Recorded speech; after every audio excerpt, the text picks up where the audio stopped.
फरक पडलाय हे त्या ताईच्या तोंडूनच ऐकावं. ताई तुझं नाव सांग. गौरी राहुल मस्के. आणि तुला हे मी कशासाठी अमृत ज्यूस दिलं होतं? पांढरे चट्टे होते. पांढरे चट्टे.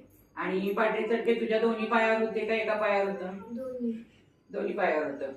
मग तिची मम्मीच सांगेल की तिच्यापेक्षा तिची मम्मी बोलू शकते की किती तिला फरक पडलाय ते.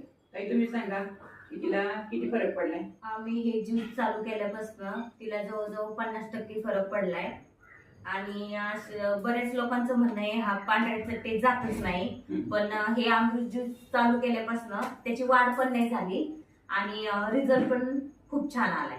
म्हणजे एका पायावरचं उजव्या पायाचं तर पूर्ण गेलेले आणि डाव्या पायावर आहे ते प्रमाण कमी कमी होत चाललंय. ठीक आहे नाही? तुम्ही ते कसं कसं देत होता तिला? ते गोमट पाण्यातनं देतो. 5 ml. हो 5 ml. 5 ml सकाळी 5 ml संध्याकाळी 5 ml. बरोबर का नाही? हो. म्हणजे हा रिझल्ट बघून तुम्ही समाधानी आहात? समाधानी आहे.